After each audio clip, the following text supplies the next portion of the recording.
Hello everyone, welcome to the new video lecture of mensuration. In this video, we are going to resume our next part of mensuration, that is 3D. इस वाले video में हम लोग बात करेंगे space के बारे में, जो कि 3 डायमेंशनल पार्ट है mensuration का, and it covers around 6 to 7 topics, जिसमें हमारा क्यूब से लेकर cuboid, next is frustum of a cone, cylinder and sphere, ये चीजें हमको डिस्कस करनी है। तो आइए इस वीडियो में हम लोग पहले बात करेंगे अपने फर्स्ट टॉपिक की, दैट इज क्यूब। तो जानते हैं कि क्यूब के बारे में हमको क्या क्या चीजें पढ़नी है जिससे क्वेश्चन फ्रेम होने के चांसेस ज्यादा हैं।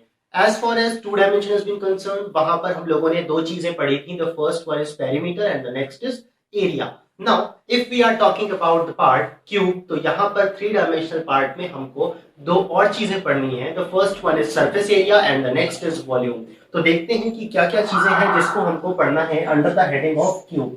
तो पहले क्यूब को जानना और समझना जरूरी है कि what the cube is, cube बना कैसे और इसकी डायमेंशंस क्या होती हैं, कितने एजेस होते हैं, कितनी डायगोनल्स होती हैं, हमको इसके बारे में बात करनी है। तो फर्स्ट ऑफ ऑल, जैसा कि आप देख रहे हैं फिगर में आपके पास एक क्यूब बना हुआ है। इसकी जो ओरिजिनेशन है, that origination is from square. Square surfaces हमने 6 लिए और 6 स्क्वायर सरफेसेस से मिल करके जो फिगर फॉर्म हुआ 3 डायमेंशन में, दैट इज क्यूब। आप इसको इस तरीके से सपोज कर सकते हैं कि जिस रूम में आप बैठे हुए हैं, that is of a cuboid shape, वो क्यूबॉइड शेप का है। लेकिन अगर हम इसको इमेजिन करें, तसव्वुर करें कि अगर सीलिंग की बात करते हैं, तो सीलिंग को हम कंसीडर कर लेते हैं कि वो एक स्क्वायर शेप्ड है। मतलब जो छत है, उस छत को हमने ये मान लिया कि उसका शेप स्क्वायर है। इसी तरीके से जो फ्लोर है, जमीन जो है, वो भी हम कंसीडर कर लेंगे कि वो भी अपने आप में एक स्क्वायर है। And similarly if talking about the 4 walls, चारों वॉल की अगर बात करें तो उसको भी हमने कंसीडर कर लिया कि वो स्क्वायर है। It means the cube comprises of 6 square faces. Square faces होते हैं हमारे पास 6, और उनसे मिल करके जो फिगर फॉर्म होता है, दैट फिगर इज क्यूब। तो ये क्यूब आपके सामने है, जहां पर अगर आप एजेस की बात करें, कॉर्नर की बात करें, तो यहां पर अगर हम कॉर्नर देखें तो वी हैव 1 2 3 4, 4 कॉर्नर हमारे पास ऊपर हो गए। और अगर हम नीचे की बात करें तो फ्लोर पे 1 2 3 4, 4 कॉर्नर्स हमारे पास नीचे हो गए। तो over in all we have 8 edges, हमारे पास 8 वर्टेक्स होते हैं। एंड अगर यहाँ पर एजेस की बात करें तो ये एजेस हैं, दीज आर द लेंथ। ये हमने कंसीडर किया हुआ है कि स्क्वायर से मिलके बना है हमारा figure, therefore all the sides are equal. हमने कंसीडर कर लिया कि सारी साइड जो हो जाएंगी, that will be a. All the sides are equal in the cube, और उसको हम ये मान के चल रहे हैं कि वो सब के सब ए है। नाउ द क्वेश्चन अराइजेस कि कहां से आपको क्वेश्चंस पुट अप किए जाएंगे, कौन सा पार्ट है जिससे क्वेश्चन फ्रेम हो सकता है। तो इसके लिए हमको दो चीजों का ध्यान रखना है, that 2 things are, the first is surface area and the next is volume. तो बात करते हैं पहले सरफेस एरिया की। यहाँ पर अगर हम सरफेस एरिया की बात करें तो लेट्स सी कि जो सरफेस एरिया होगा, that surface area is further classified into 2 parts. हम लोग इसको 2 पार्ट में क्लासिफाई करते हैं। पहला है टोटल सरफेस एरिया और दूसरा है लेटरल सरफेस एरिया, या फिर कर्व्ड सरफेस एरिया भी बोलते हैं। तो लेटरल और कर्व्ड सरफेस एरिया क्या होता है, इसको हम बाद में जानेंगे।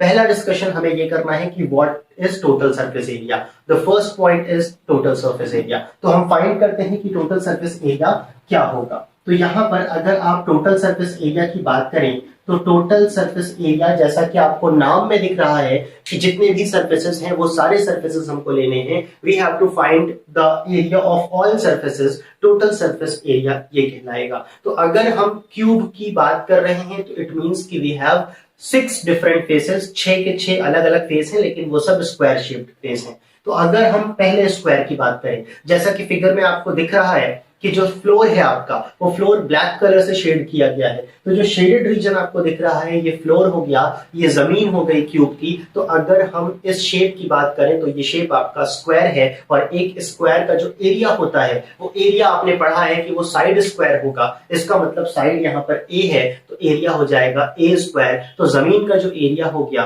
वो ए स्क्वायर हो गया। इसी तरीके से अगर आप सीलिंग के बजाय फ्लोर की बात करें, छत की बात करें, तो छत भी अपने आप में एक स्क्वायर शेप्ड का फिगर है, और जो हमारे पास एरिया होगा स्क्वायर का, that will be a square. इसका मतलब कि जमीन का जो एरिया था वो ए स्क्वायर हो गया, जो छत का एरिया है वो भी ए स्क्वायर हो गया। And in the similar manner if talking about the 4 walls, अगर हम चारों वॉल्स की बात करते हैं तो उसमें हर एक वॉल स्क्वायर शेप्ड होगी। स्क्वायर शेप का मतलब ये हो गया कि जब आप उसका एरिया निकालेंगे तो again that area will be equals to a square, वो एरिया भी ए स्क्वायर आएगा। तो अगर हम गौर से देखें तो हमारे पास यहाँ पर 6 फेसेस हैं और 6 फेसेस का मतलब हो जाएगा 6a स्क्वायर। हर हमारे पास सरफेस का जो एरिया होगा that will be a square और 6 सरफेसेस हैं, therefore the total surface area will be equals to 6a square. तो यहां पर हमारे पास ये टोटल सरफेस एरिया आ गया।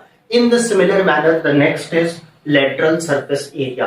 टोटल सरफेस एरिया के साथ साथ अगला जो हमारे पास पॉइंट है that is lateral surface area. तो हम लेटरल सरफेस एरिया की बात करते हैं कि what is lateral surface area या कर्व्ड सरफेस एरिया क्या होता है। एक्चुअली जो लेटरल सरफेस एरिया का कंसेप्ट है वो कंसेप्ट आया है पेंटिंग से, और पेंटिंग जब हम लोग करवाते हैं घर में तो आप अगर गौर से देखें तो आपको ये दिखेगा कि जो 4 वॉल्स होती हैं हमारे रूम की उसको हम डिफरेंट कलर्स में पेंट कराते हैं, लेकिन फ्लोर को हम छोड़ देते हैं और सीलिंग को अक्सर हम व्हाइट रखते हैं। इसका मतलब ये हुआ कि यहाँ पर पूरी कंडीशन में अगर देखा जाए तो हमारे पास जो कलर वॉल्स हैं वो वॉल्स ही है सिर्फ जो कलरफुल है, बाकी व्हाइट होगी आपकी सीलिंग और फ्लोर को आप छोड़ देते हैं।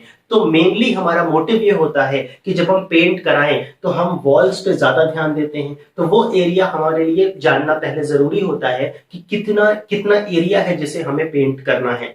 तो इस तरीके से लेटरल सरफेस एरिया का जो कंसेप्ट है वो ओरिजिनेट हुआ और बहुत ज्यादा इंपॉर्टेंट रहा और कई सारे क्वेश्चंस इस लेटरल सरफेस एरिया पे पूछे गए। तो हमको ये जानना जरूरी है कि लेटरल सरफेस एरिया अगर मैथमेटिकली देखा जाए तो क्या हो सकता है।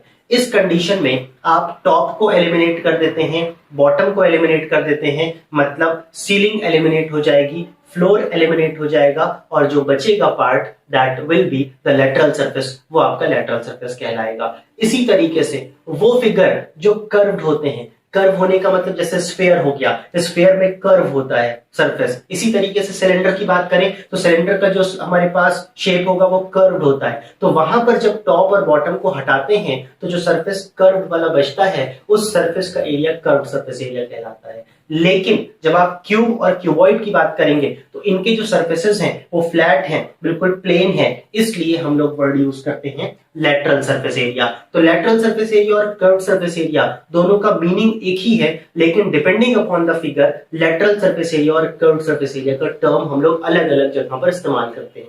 तो आते हैं लेटरल सरफेस एरिया के वैल्यू की बात करते हैं कि कितना होगा।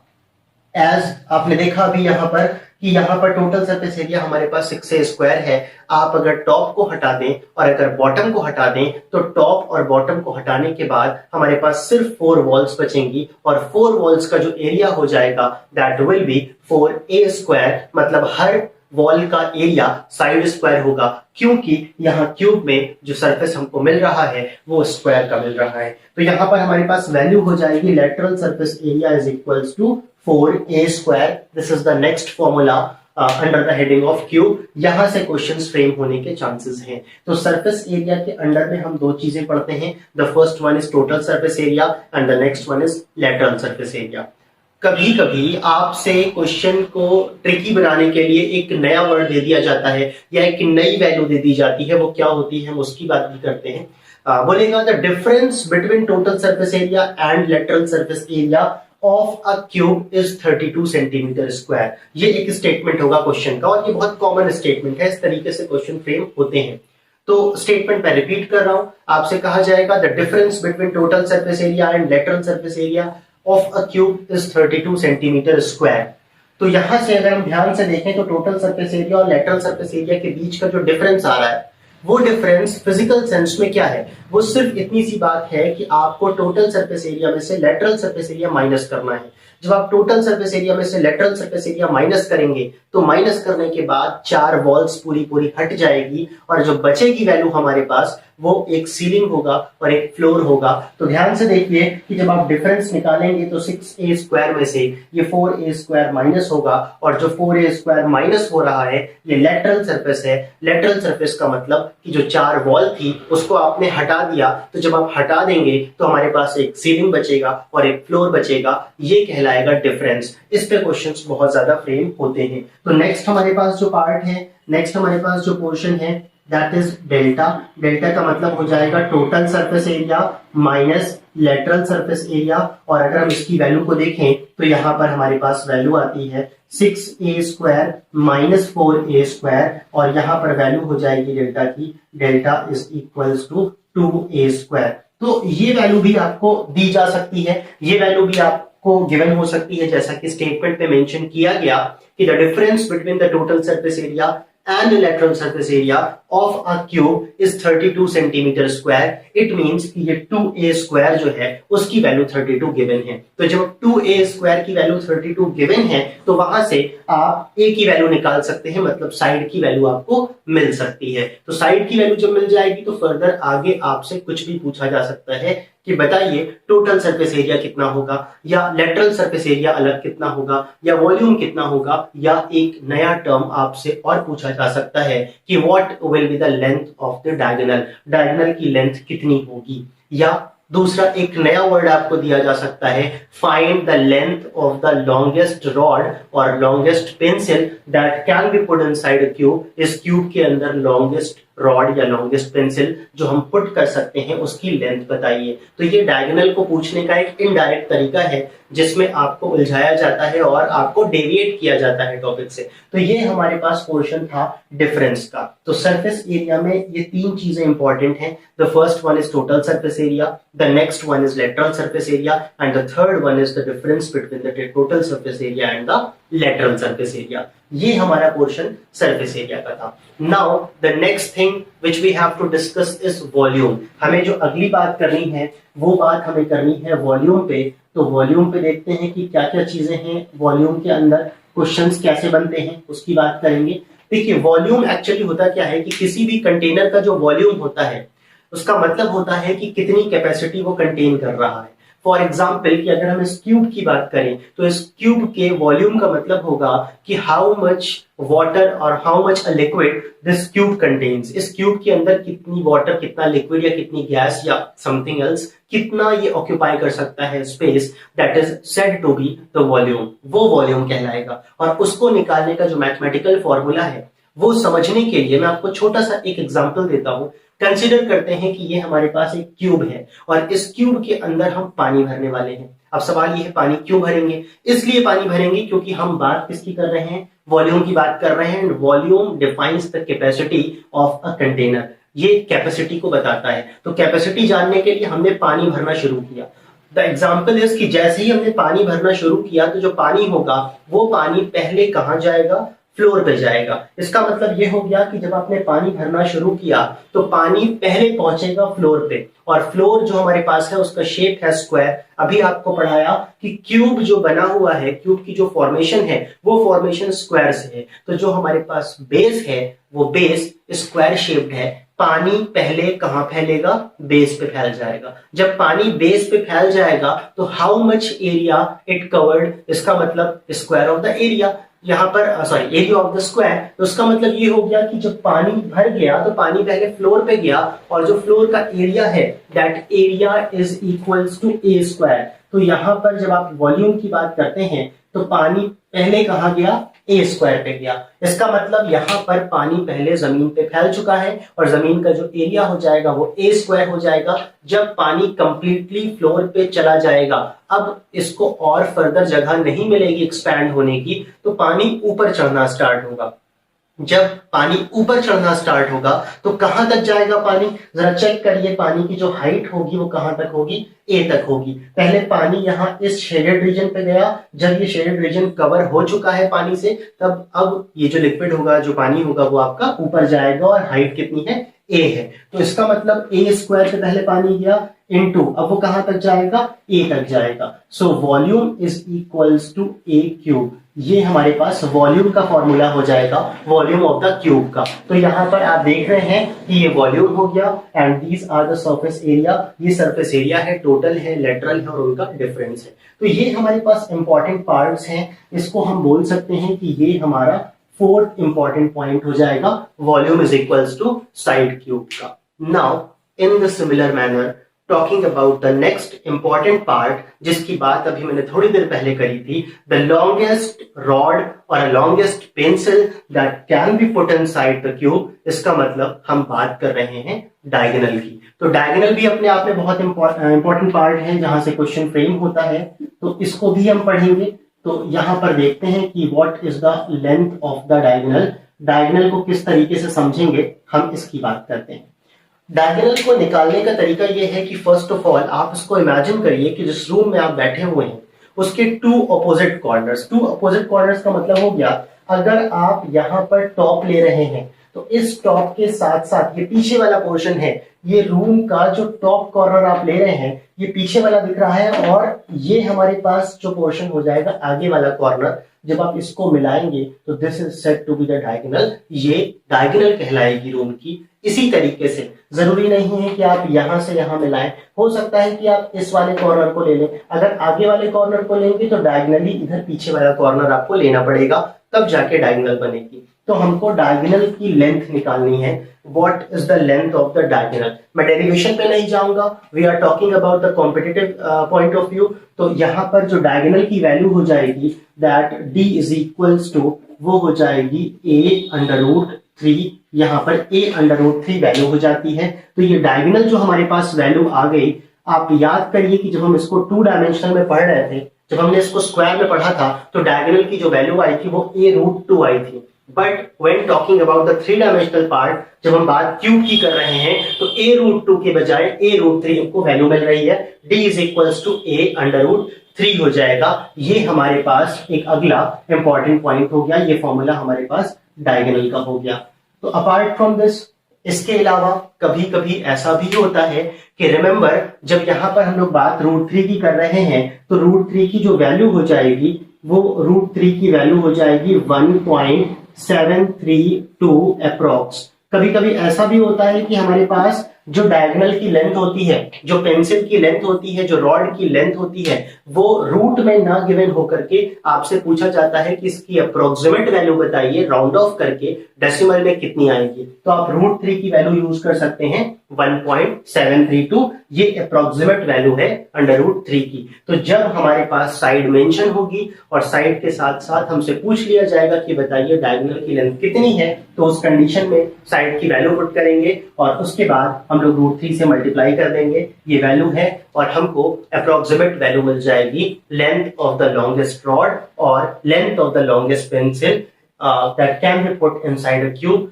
वो आपको इस वाले फॉर्मूले से मिलेगा। तो ये हमारे पास 5 इंपॉर्टेंट पॉइंट हो गया जिसको हम लोगों ने डिस्कस किया, जिसको हम लोगों ने जाना कि कहां कहां से क्वेश्चंस फ्रेम हो सकते हैं।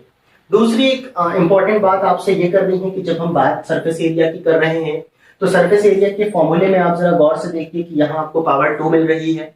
नेक्स्ट अगेन आपको यहाँ पर पावर 2 मिल रही है और जो डिफरेंस हमने निकाला है वहां पर भी पावर 2 है। इसका मतलब सरफेस एरिया के अंदर जो भी हमारे पास पावर होगी यूनिट की, वो 2 होगी। एग्जाम्पल मसलन सेंटीमीटर स्क्वायर हो गया, मीटर स्क्वायर हो गया, किलोमीटर स्क्वायर हो गया, मिलीमीटर स्क्वायर हो गया। इसका मतलब जो भी यूनिट है उस यूनिट की पावर जब 2 मिलेगी तो that will be the surface area. वो आपका सरफेस एरिया कहलाएगा 3 डायमेंशनल ज्योमेट्री में। लाइकवाइज जब हम बात करेंगे वॉल्यूम की, तो वॉल्यूम का फॉर्मूला आपके सामने लिखा हुआ है और वॉल्यूम के फॉर्मूले में हमारे पास जो पावर है दैट पावर इज 3। तो इसका मतलब यहाँ पर जो यूनिट होगी that unit will be metre cube, centimetre cube, millimetre cube. ये इस तरीके से हमको यूनिट्स मिलेंगी when talking about the volume. लेकिन साथ ही साथ check the last one, diagonal की बात करें तो यहाँ साइड है और साइड की पावर आपको 1 दिख रही है। जब साइड की पावर हमको 1 मिलती है तो इसका सिंपल सा मतलब ये हो गया कि इसकी यूनिट में भी पावर जो होगी वो 1 होगी। मतलब मिलीमीटर, सेंटीमीटर, किलोमीटर, इस तरीके से हमको वैल्यू मिलेगी और पावर जो होगी वो 1 होगी। तो हम पावर की हेल्प से सरफेस एरिया, वॉल्यूम और डायगोनल को डिस्टिंग्विश कर सकते हैं, समझ सकते हैं, पहचान सकते हैं। ये तरीका है एक और जिससे हम पहचान सकते हैं with the help of the unit. तो ये हमारे पास पार्ट हो गया पूरा फॉर्मूला का, जहां पर हम लोगों ने इन चीजों को डिस्कस किया। हमने बात वॉल्यूम की करी, सरफेस एरिया की करी और डायगोनल की करी। इसके अलावा नेक्स्ट जो हमको बात करनी है वो हमारे पास है important part and that is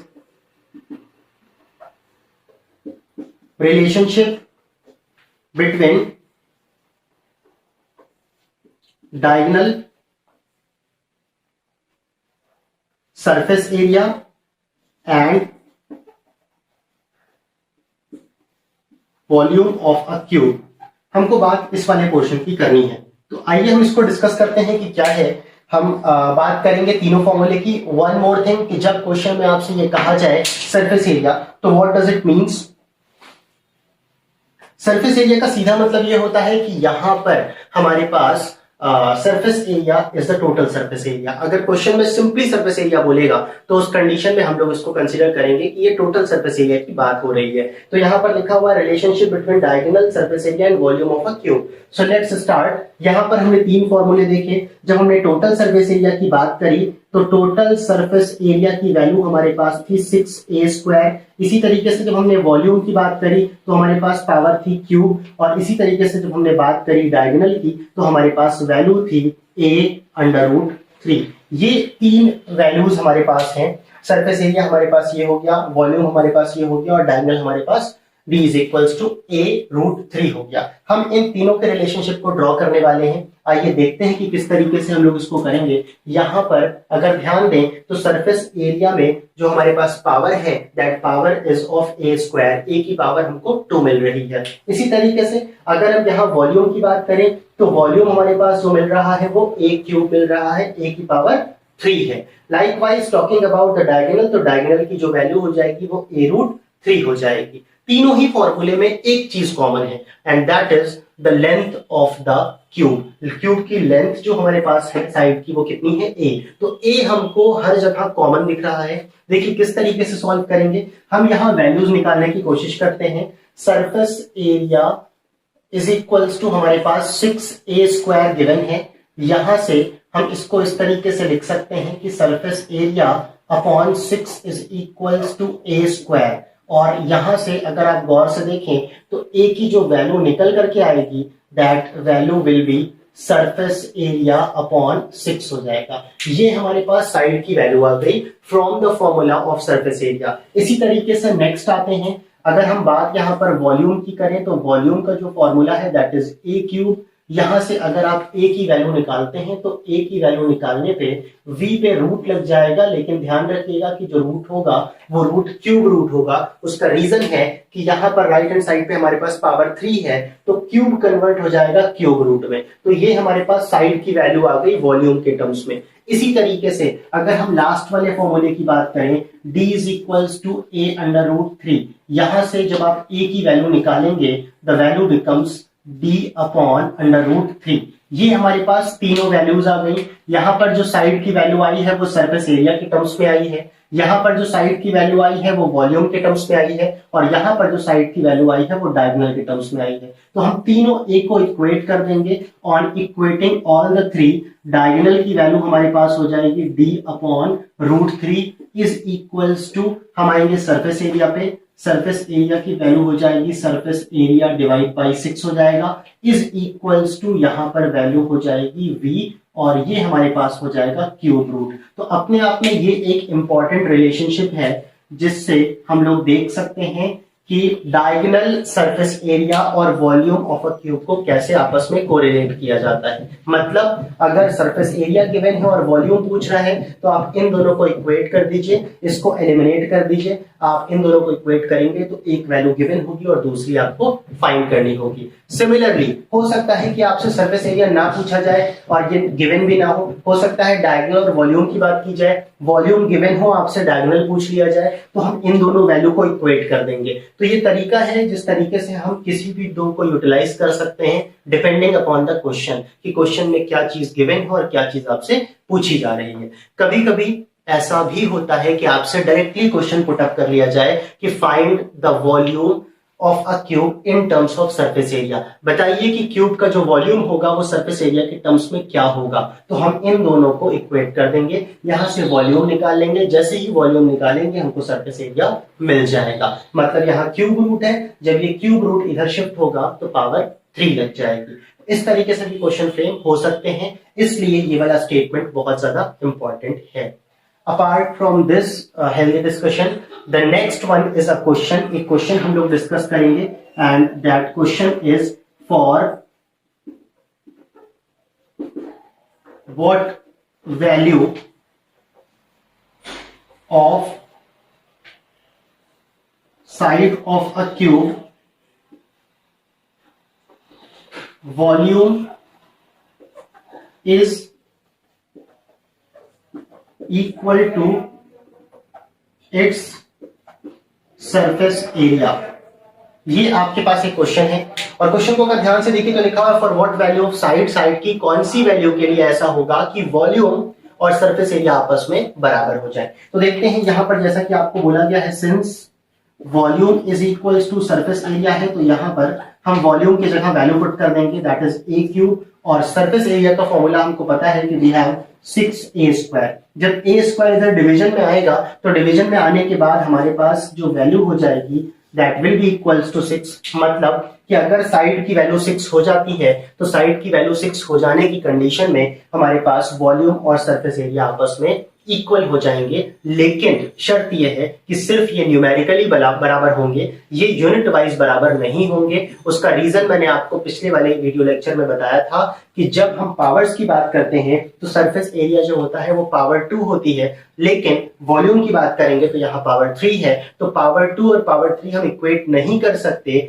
इसलिए यहां पर हम बात सिर्फ न्यूमेरिकली करते हैं, नंबर वाइज करते हैं कि अगर हम साइड की वैल्यू को 6 लेते हैं तो इस कंडीशन में जो वॉल्यूम होगा और सरफेस एरिया होगा, ये वॉल्यूम और सरफेस एरिया आपस में सिर्फ न्यूमेरिकली बराबर होंगे, नंबर वाइज बराबर होंगे, यूनिट वाइज बिल्कुल बराबर नहीं हो सकते। तो इसका ध्यान रखिएगा, ये एक जनरल क्वेश्चन है, बार बार आपसे पूछा जा सकता है, लेकिन सोल्यूशन बार बार नहीं करना। सिर्फ एक बार हमने इसको सॉल्व कर लिया। इसको आपको याद रखना है कि अगर क्यूब की साइड 6 होती है, 6 यूनिट का मतलब metre, kilometre, centimetre, millimetre, whatever, तो उस कंडीशन में जो हमारे पास वॉल्यूम होगा और जो टोटल सरफेस एरिया होगा वो न्यूमेरिकली आपस में बराबर होगा, लेकिन यूनिट वाइज बराबर नहीं होगा। तो इसी सोल्यूशन से हम लोग एक कंक्लूजन ये ड्रॉ करते हैं कि जब साइड 6 के बराबर होती है तो उस कंडीशन में वॉल्यूम सरफेस एरिया के बराबर होता है, लेकिन जैसे ही साइड 6 से छोटी होगी तो साइड 6 से छोटे होने पे,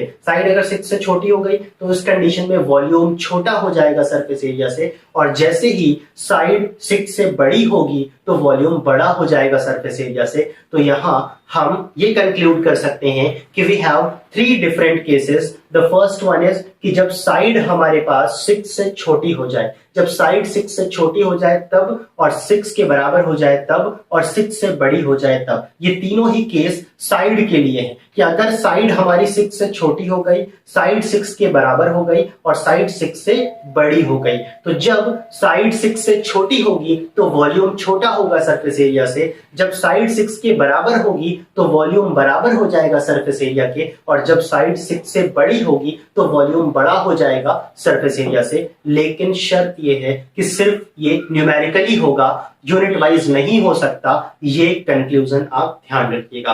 this is all about the part cube. ये पूरा जो डिस्कशन था वो आपका क्यूब का था जो हम लोगों ने किया। इसमें हम लोगों ने कई सारे फॉर्मूले देखे और कुछ हमने इंपॉर्टेंट पॉइंट्स देखा और कुछ हमने जनरल रिजल्ट्स डिस्कस किए। इसके बेसिस पे कई सारे क्वेश्चन बनते हैं। नेक्स्ट वीडियो लेक्चर में हम लोग स्टार्ट करेंगे अपना अगला टॉपिक विच इज क्यूबॉइड। जब हम 3 डायमेंशनल पार्ट को वाइंड अप कर लेंगे देन हम मूव करेंगे अपने प्रीवियस ईयर क्वेश्चंस पे और देखेंगे कि कौन कौन से क्वेश्चंस थे जो मेंसुरेशन से पूछे गए थे।